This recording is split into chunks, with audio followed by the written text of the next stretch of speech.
Right, we're going live. We are live.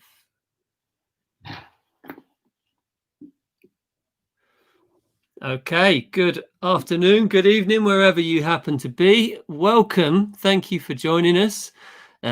As you probably know, I'm Luke, and this is Books and Beer, which is my Wednesday afternoon chat about all things books and all things beer. Well, mostly books, although I drink a beer, which is part of the thing. Good evening, wherever you happen to be. Welcome. Got a bit of feedback there. And I'm joined today by a good friend of mine, Stephen Moore. How are you, Steve?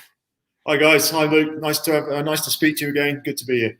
Yeah, thank you for agreeing to this. That's great. Steve's going to interview me. He's going to talk to me about my new book, New York. Here it is, the preview, like what do they call it with the stripe on? I can't remember the name. It's not preview, is it? Draft or pre-copy or something like that. Review copy, I think. Review copy, yeah. Review copy. And I quite like that it has the sort of printing stripe on it, because it shows you that it's like the original review copy, doesn't it? It's there's no one before this. Anyway, thank you for joining us. Don't be a stranger. Do say hello to us in the comments. It'd be lovely to be able to get you involved in this conversation as well. Steve's got a few questions he's going to ask me about this book. But if you've got any you've been dying to know, maybe you've read the blurb a couple of times. In fact, I will share it in a minute. Maybe you've read the blurb, maybe you've seen the cover, maybe you've read some of my other books and wondering sort of where these characters are going to go. Drop those questions in. I'm more than happy to answer them. First of all, though, most importantly, I'm gonna crack this open, Steve. I hope you are doing the same. I already cracked mine, mate. Oh, fantastic! And it's a big ask of me for you, Steve, to do that, because what time is it where you are? It's beer o'clock. Do you still run on like UK time when it comes to beer? So I run on whatever time I want. It's now 11 a.m. here in Mexico, which is perfectly acceptable time to crack a beer. Fantastic. And yeah, I think so. Right, before we do anything else. Sorry? Only a small one, don't worry. Yeah, only a small one. I know you're in the middle of your work day as well, aren't you? Right. Before we get on to anything more, I can see a couple of comments come in. Thank you for those. I'm going to read them out in a second.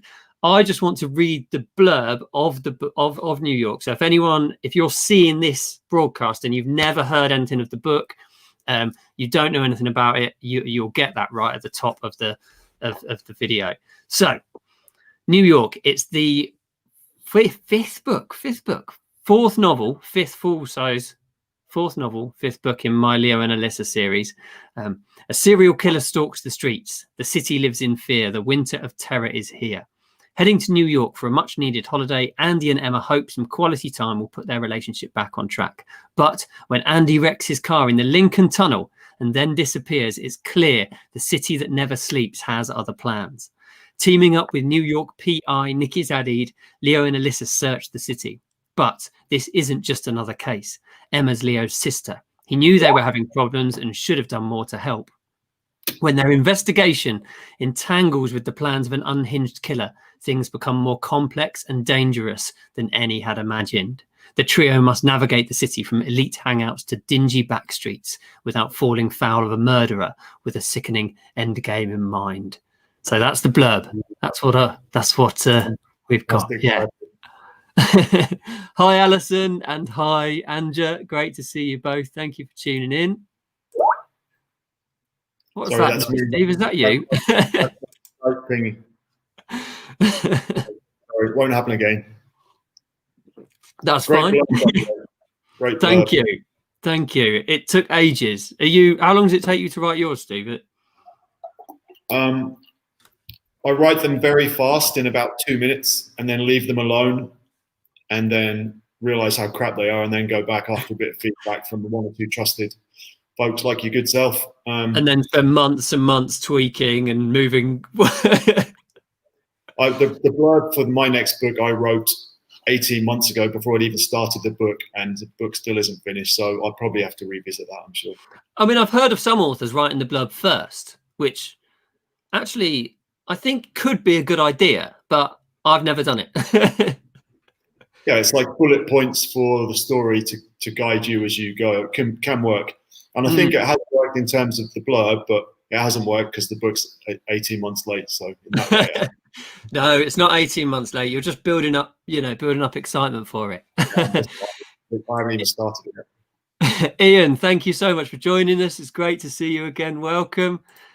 Alison says the blurb is fantastic. Cheers to that. Thank you so much for that. Sean says, hello, chaps. Hi, Sean. How are you? In fact, talking of blurbs, we were reading one of Sean's blurbs earlier today, and it's sounding great at the moment. So that's good to hear. Good to hear.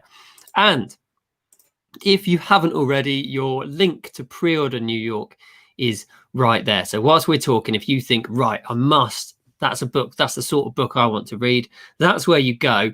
And it is actually out on the 18th. So what's that? 11 days. No, that's less. 9 days from now. 9 days from now. Gosh, yeah. That doesn't make sense. 9 days from now on the 18th of December, a week on Friday. And if you pre-order it, it gets delivered straight to your e-reader sort of magically that morning. So it's ready to go.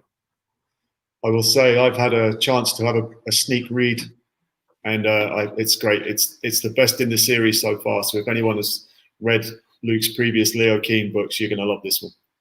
Oh, fantastic. Thank you for saying that. Ian says maths is not a strong point. No, it really isn't. Hopefully, writing good books is, though. Yes, well, it is for sure in your case. Thank you, mate. I appreciate that. I appreciate that. Pleasure. That's 3 beers you owe me now today. Cheers. Right. So we've asked me some of these questions, and Steve, we've talked briefly about a couple of things that we're going to discuss through this book. Yeah, just standard questions about a new upcoming launch. So the title is New York, which is following on the theme of your location titles, Berlin, Kathmandu, etc. So why New York? Have you been, and what inspired you to choose New York for the next book?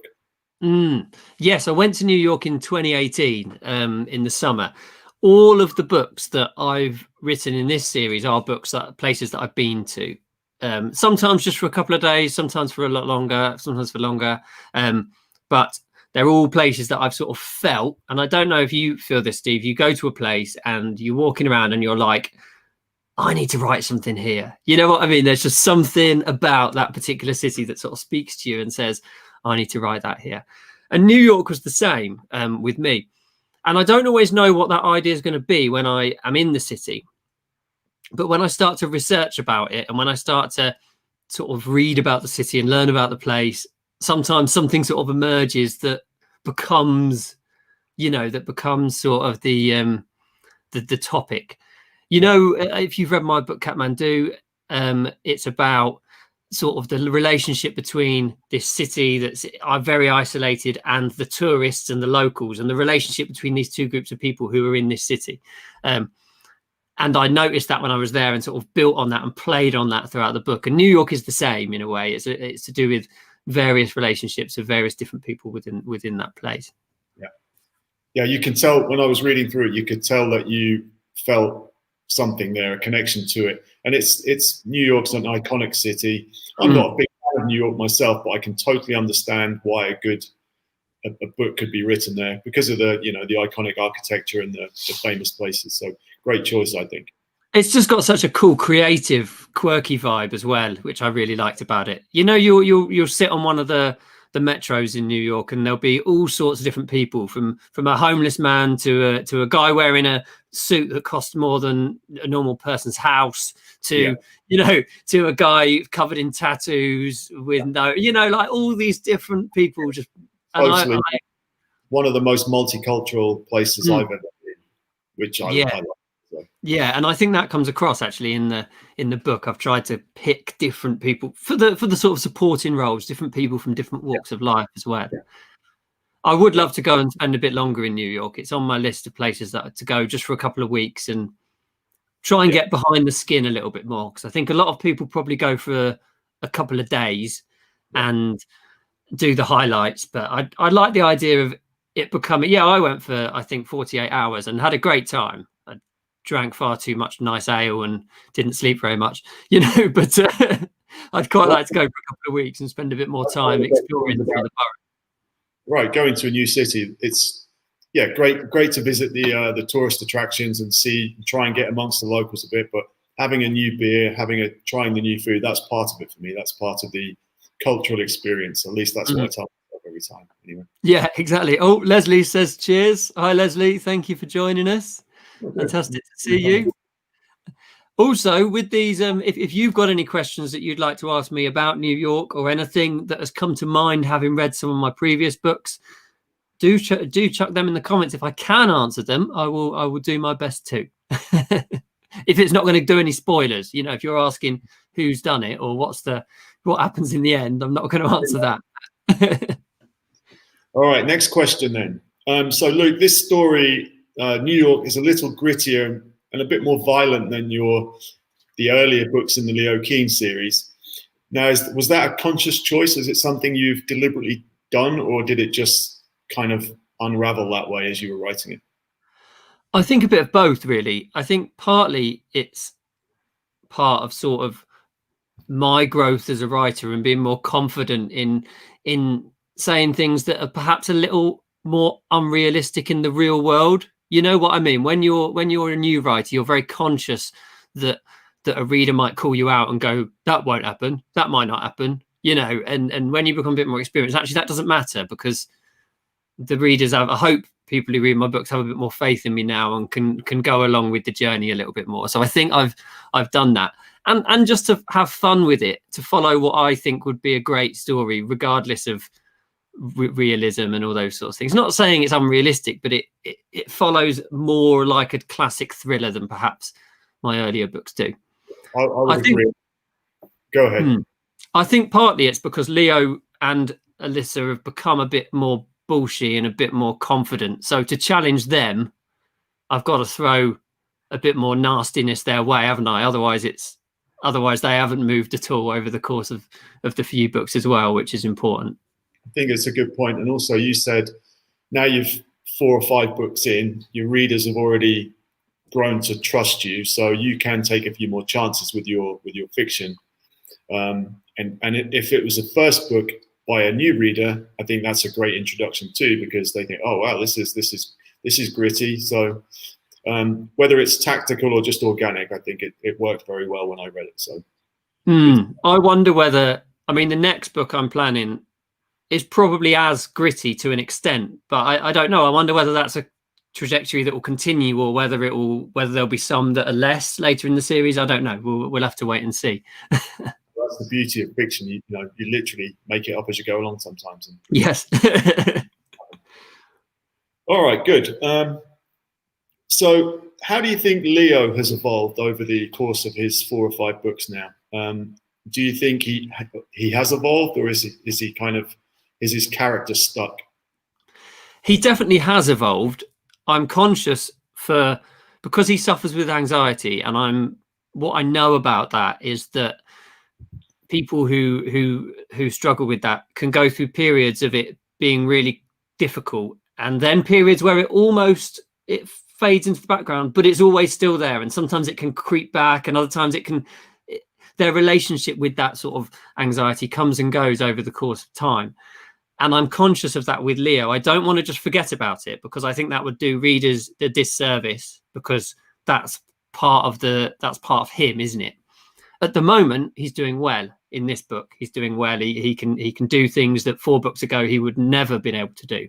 I'm not saying that in a couple of books' time I might not have that rear its ugly head again and him relapse into a much more anxious and scared person than perhaps he is at the moment.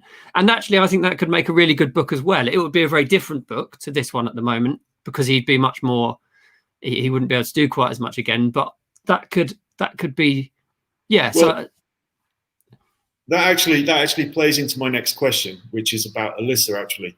And having read all of your books, it seems to me that his growing character is partly because he's found a crutch in Alyssa.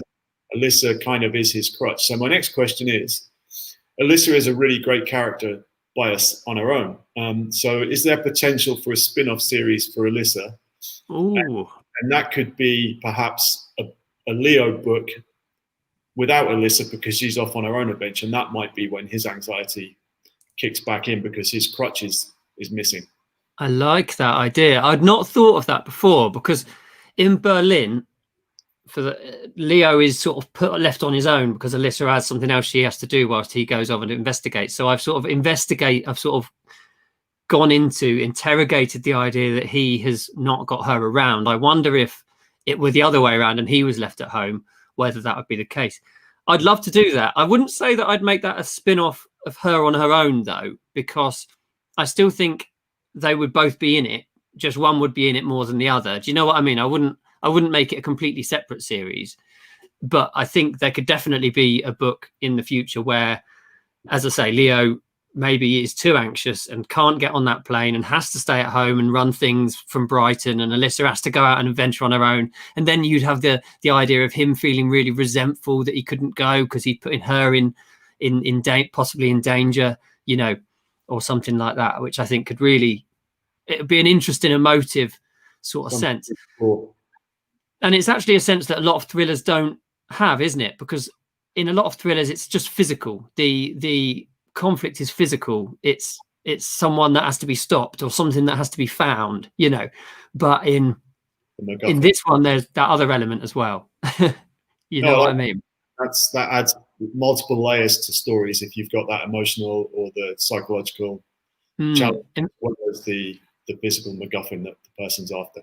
That's it. In fact, Leslie says here, this is really interesting. She says, that's interesting. As a person with anxiety, that's totally true. It's always there, but sometimes drifts to the background for long stretches and then reappears. Thank you for that, Leslie. That's really reassuring for me to know, because from the people I've spoken to and research I've done, that was my understanding as well. So yeah, thank you for saying that.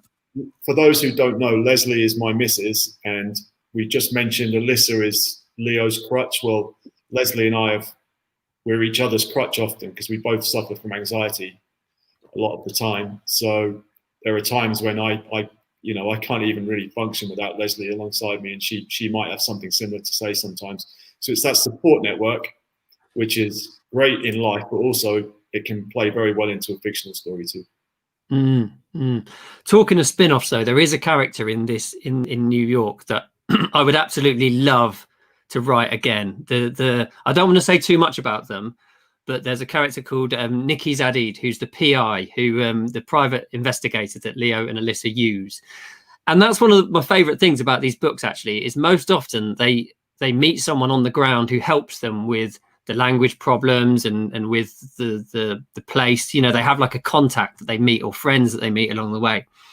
And Nikki was just a brilliant character to write. I'd absolutely love to see her kicking ass in some, in some New York based spin-off in the future. So maybe we'll see that. Okay. Luke, have you already planned a future? We've read so far Alyssa and Leo's kind of awkward relationship so far. We've seen it developing. They're not together as such, but have you planned out how their relationship is going to unfold, or is that just an organic process as well? Is it just happening as you write? Good question. It is quite an organic process, and I don't want to sort of put any spoilers in here either, because as it stands at the end of Berlin, which is the most recent book that's been released so far, they are sort of on the cusp. They're good friends, but they're on the sort of cusp of something more happening. And I don't want to say exactly. I haven't completely decided, to be honest with you. I haven't completely decided where it should go. And in a way, I don't want to say in one of the books exactly what it is, because I think it's a nice unanswered question, isn't it? What exactly is their relationship? And I like the way that it spans through the books. I am tempted in a future book to if I were to take that further in a future book, I feel as though I'd have to put something else in that was bad to counter it, if you know what I mean. So if they got together, as an example, there would then have to be some negative thing in their relationship, something that they were unsure about to keep that friction between them, you know, because the happily ever after thing I don't think works in the sort of books that we write, you know. It's an obvious thing to do that, but I'm not going to I'm not going to declare what I think that is on You can tell me off air. Yeah, we'll do some planning. go afterwards. Okay, mate. So I believe your next book after New York is set in Riga after your recent visit there, which we all enjoyed seeing your updates from. What can we look forward to in that story? I know we're still talking about New York at the moment. Have you already got something, like some plan for that story? Yeah, I shared this actually on one of my live broadcasts from there whilst I was staying, and I read an article. In fact, I'm just going to pause and say hello to a couple of people in the comments whilst they've said, "Hi Jerry, how are you?" He says, "Keeping the tension between the two makes the story more interesting." I think so. Yeah, you need to keep that sort of that it's not quite clear there, don't you? And Barb says, "Hello from Iowa, Luke and Stephen." Hi, Bob. Thank you so much for tuning in. It's fantastic you are here. Yes, so Riga, I spent some time there, and I was doing some research about the history of Riga. And when I went, I wasn't sure about whether it would be the place in a story or not. I just wanted to go and get my head down with some writing and hang out a bit and see a new place. It was fantastic, Leslie. Riga was absolutely fantastic. It's such a cool city. If you've not been, I definitely recommend you do.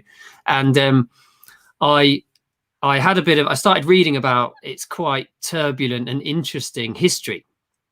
A city that was a country that was occupied by many different forces over the last 100 years and whatever.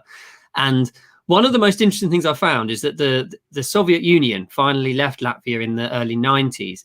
And when they handed over to the Latvian government again, when they handed power back to the Latvian government, the Latvian government went into their parliament building or wherever it was and found that all the documents were missing. So all of the documents pertaining to criminal records, pertaining to who'd been arrested or what people had done or everything like this, who had been informing with the KGB, who'd been working as a spy and all these sorts of things were missing. The Russians had taken them with them, or they'd disappeared in some other difficult, intriguing circumstances. And certain conspiracy websites were saying that perhaps, and this is only perhaps, it's not a true, I don't know, but I think it could make a great story, is that maybe some people who are now important people in Latvian society, politicians, business leaders, etc., could be implicated in these in these documents. This is only 30 years ago. It's not a lifetime ago. Could be implicated in these documents. And if they were to come out at this time, it would be very damaging to Latvian society. So this became sort of the impetus of an idea and how Leo and Alyssa get involved in this. Now, remember, they're not, I don't write espionage books. They're not really about spies and stuff. So there would be a missing person involved. But I mean, I'm not going to tell you exactly how that plays into the story that I've planned in my mind. But yeah, that sort of idea is central to it. That sounds great. I'm looking forward to that. I know exactly what you're talking about because we've discussed it a couple of times. I mean, back to New York though. That's a great one for the future, maybe in a few months' time. But so back to New York. I've got a curveball question that we haven't discussed for you. Oh. I'm going to be careful not to give any spoilers, but there is a killer on the loose, as you said in the blurb. And that killer has a connection to another very famous killer from history. I won't say any more. I'll if you want to, you should. But I'm not going to. No, that's okay. So then, what made you decide to do that? Was that just an off-the-cuff thing, or was that part of the plan right off the bat? That's really interesting. Because it's a great link, by the way. I'll just leave that there. It's a really interesting link. Yeah, it was one of those things that, do you know what though? It's actually, I'm trying to say this without, I don't know if you realize, but there is actually a person who that was based on, a historical person, not the killer, but another person who was accused of being the killer, who escaped New York.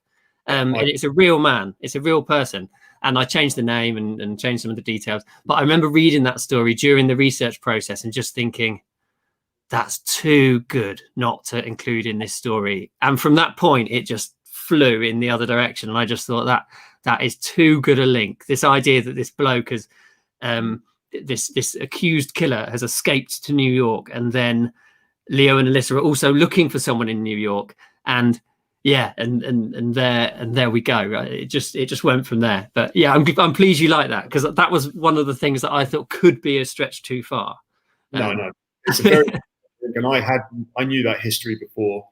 The wise or intuitive people listening to this might already have a clue, but let's leave it there because no Did spoilers. you see that coming when you read the first 2/3 of the book until the reveal? Did you have clues?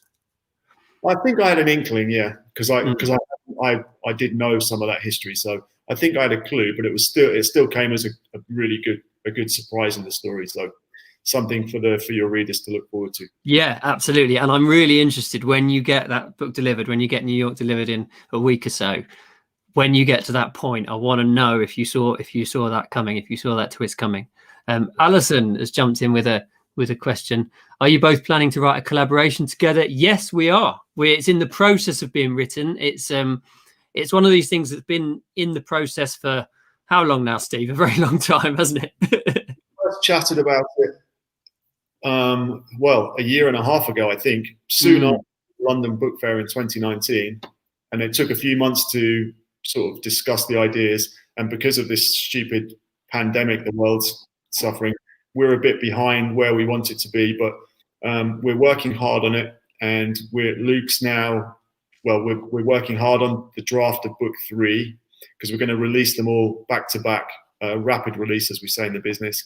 Sometime in the new year, probably book 1 might be, I don't know, February, something like that. We haven't got exact dates, but we're not rushing ourselves because we want to make it as good as we can. So, but I think actually it's worked in our advantage that it's a little bit delayed, Steve, because I think the books now are much better than they were when we first started writing them a year and a half ago. You know, what we're looking at is a much better series, and is going to give people much more to enjoy when they finally get it.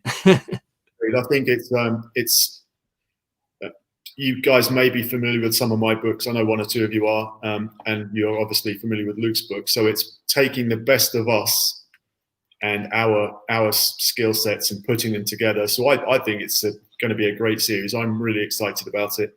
But without saying too much, I think if you like Luke's books and you like my books, you're going to absolutely love our collaboration. So Alison, yeah, something to look forward to in the new year. Massively, absolutely. Okay. The last planned question, there might be a couple of curveballs, but so maybe you don't know, Luke. How many books do you envisage for this Leo Keane / Alyssa series? And what other locations do you have in mind for them to end up in on their Interesting. I thought about this a couple of days ago, and I came up with the figure 10 in my mind. Bearing in mind, I've been doing this 2 years in May, coming up May 2021, and I've got 5 books already. So I'm halfway there. I think that's an achievable number. I probably would end up going further. If I'd written 10, I'd probably like to write more. So I've got Riga, which we've talked about already. I'd love to write a book in Istanbul. That is a dream of mine, and I've got the budding, the sort of, what do you call it, the nucleus of an idea for that one buzzing around in my head as well. But my deal for myself for Istanbul, and I have talked about this already, is I want to go and live in Istanbul for a month or even longer whilst I write it. I want to be in the place and write the first draft whilst I'm there. That's my idea. Obviously, I haven't been able to do that yet, and I don't know. I won't be able to do that in the first few months of next year. I think maybe next summertime, maybe next autumn could be the time to do that, because it's somewhere that's not massively far away from where I live. So it's not a real effort to go and live there for ages. It's quite cheap to stay. So staying there for a month isn't like New York. You know, stay for a month in New York and you've got to shell out some serious money, haven't you? You know. It's also a fascinating place with the history and the culture and the meeting of Asia and Europe, and the Orient Express came from there, and all those sorts of things, you know, combining together, I think make a fascinating story. I would also like to write one more that I've got in my mind in Dubai, because we've set our second book in the series that Steve and I are writing is in Dubai. And I would love to write one with my series there and have them crossing paths at some point. They wouldn't interfere with each other's stories as such, but I love the idea that Natalie, who's the character that Steve and I write, just bumps in, just fleeing someone and just bumps into Leo and Alyssa in the street, or vice versa, and that there's some cross in the timeline of both stories in that city. So I've got that in my mind too. A reason why if Alyssa and Leo got together, then there'd need to be something bad happening. Well, there might be a certain character from my books who could be an interesting love triangle. There you go. Yeah, there you go. Something that, yeah, I was just thinking some real, you know, they're in the same restaurant at that point, because I wouldn't want to change either story too much. But yeah, because obviously we've written that book already, so they couldn't really be involved in the plot, but they could certainly have some, you know, have some impact, you know, so that people who are reading really closely and have read all the books would go, there, I know it, I recognize them. That's the beauty of having good friends in the same genre, because we could easily write a Leo Keane and Hiram Caine book. I mean, it could easily be, could just be a fun short story, just you know, to give away to our readers, just something like that in the future. Anything could happen. Yeah, absolutely. And I love that. Is great, isn't it? Because they all live in the same world, really. Like Hiram Caine lives 100 miles up the coast. Well, a couple of 150 miles up the coast from Leo and Alyssa. There's no reason their worlds wouldn't cross or couldn't cross. I suppose Hiram's a little bit older than Leo and Alyssa, but it doesn't, you know, there's some, they're in the same world, I suppose, and the same thriller world. I know there's more, yours have more of an archaeology sort of, but you know, angle, but yeah, we can work with it. Always something.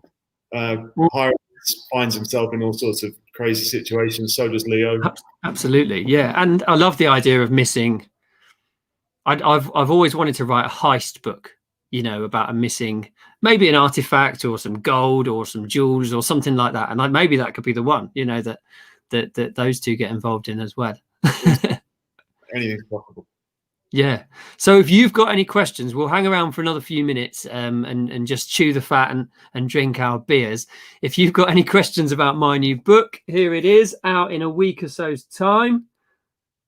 Do pop them in the comments. Be aware that this is streaming on Facebook in 2 places and on YouTube. So if you don't see any comments, it's not because you're on your own.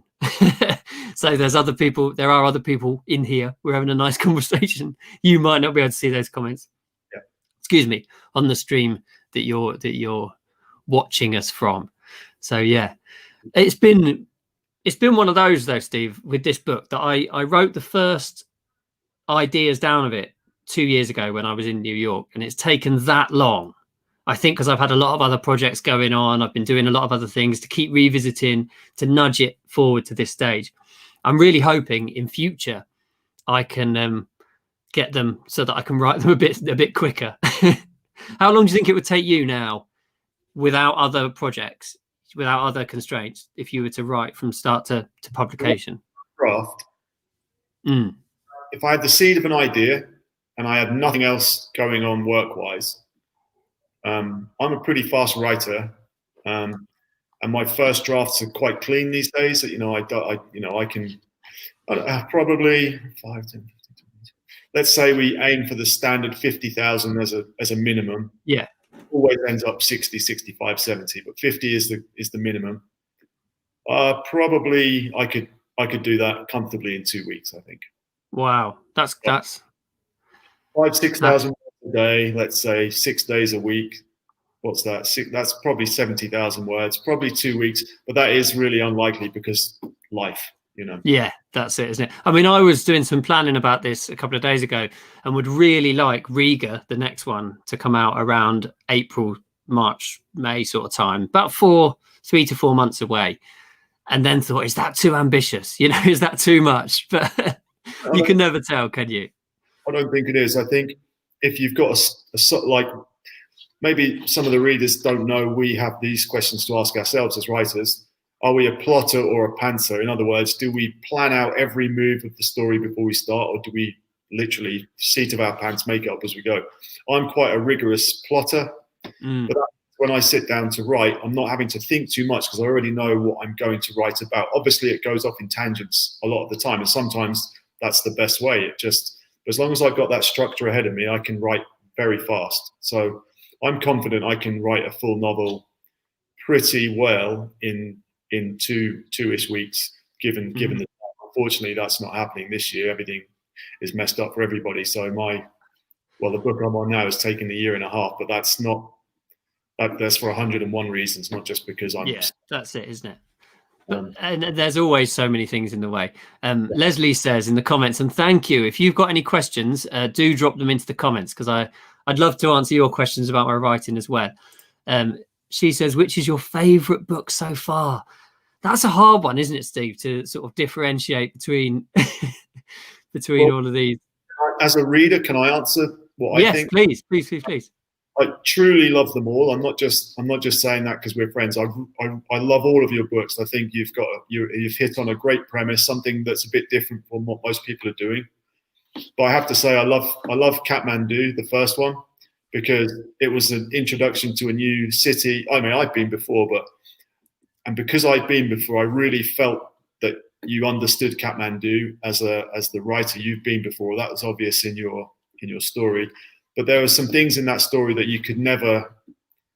Most people would be very surprised to read. So I thought that was an excellent opening. I know you've now written a prequel to that story, but that was your first book, and I thought it was an outstanding debut, because somewhere it was brave to write about a city that most people will never go to, and in Asia as well. So that might put some people off, but it shouldn't. I love that story. It's a great book. So if anyone's listening hasn't read that book, I'll go and get it. It's brilliant. I think, yeah. I mean, I do love them all. That's one answer. That is true. I absolutely am proud of all of my books, and I love rereading sections of them because I almost forget about them. And I don't know if you find the same, Steve. And then you, for some reason, you find yourself reading a chapter from one that you wrote 2 years ago, and you think, God, that's a brilliant idea. Yeah, and really sort of get into it. I'm massively proud of New York, that's coming out in a week or so, obviously, because, as Steve said, I've pushed myself to make it a bit grittier, a bit faster paced, a bit edgier, a bit more classic thriller sort of style, without trying to lose the nice edge that perhaps they've had before. But as you say, Steve, I think because Kathmandu was my first full length novel, I'm always just going to be massively proud of that one. There was so much soul and love and blood and sweat and hours and agony that went into getting that book down, that I think that was such an experience to write. I wrote it when I was working full time as well. So I was getting up at 5 a.m. and doing the classic writing an hour, trying to get 800, 1,000 words down before work and all that. It was such a mountain to climb, that book. And David will be proud of. Excellent story. But I will say this as well. That is my personal favorite, but I've read them all, and I've had a privilege to read an advanced version of New York.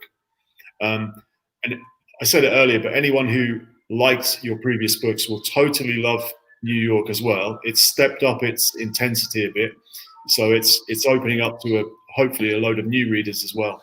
So that's it. And then people will go back, and there's no reason, actually, if you've not read one of mine before, if you want to just jump in with New York, there's no reason you can't do that. I think it's hard to say as a writer because I know the previous books, but I'm absolutely confident you can still get the relationship, you can still enjoy the book as it is, and then go back and, if you want to, and sort of discover how they got to that point. As a reader, first and foremost, that's definitely true. They are standalone stories, but there's enough of a link between each one that's an enjoyable thread. But you don't. I mean, ideally, you start at the beginning and read through. But if you're discovering Luke now, and you're going to read New York as your first intro to Leo Keane and Alyssa's story, don't be afraid to go back, because you'll love those two. Absolutely. Yeah, thank you for that. Anja, I'm so going to love the collaboration. Yeah, I'm looking forward to it as well. Thank you for that. And Barb says, where did you get the idea for the book New York? I was visiting New York, Barb, and just enjoyed the city, and it shouted to me to write something there, and I did a little bit of research, and then the idea sort of blossomed from that. It didn't come straight away, you know. I sort of pulled it out bit by bit from the research there.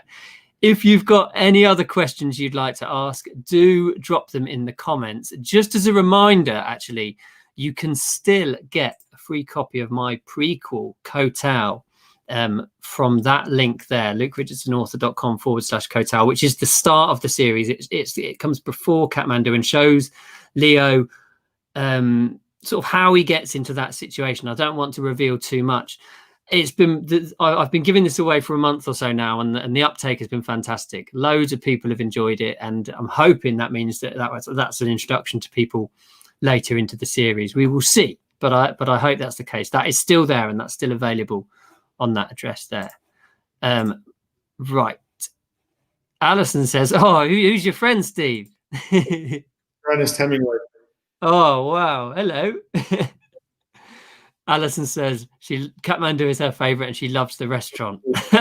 You wouldn't want to eat there though, would you, Alison? I don't imagine. Don't eat at the restaurant, but read the book. Oh, bless her. Cool. And Leslie says thank you. Ladies and gents, it's been fantastic. We'll wrap this up, Steve.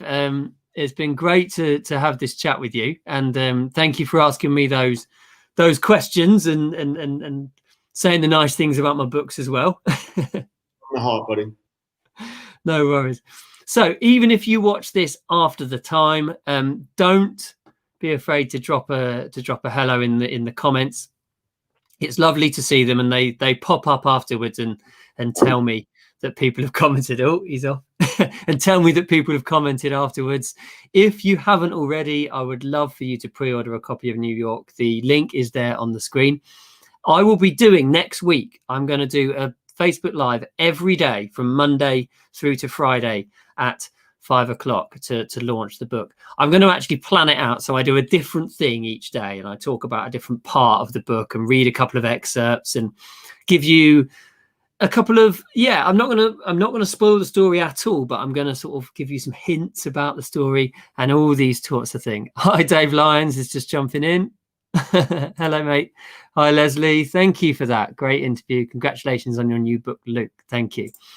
So yeah, next week, Monday through to Friday, I'm going to do those at 5 o'clock. If you can join me for one or all or whatever, 2 or 3 of those days, that would be absolutely fantastic. I'd massively appreciate it. Steve, thank you so much, mate. Everyone for joining. Cheers so much. I'll see you soon.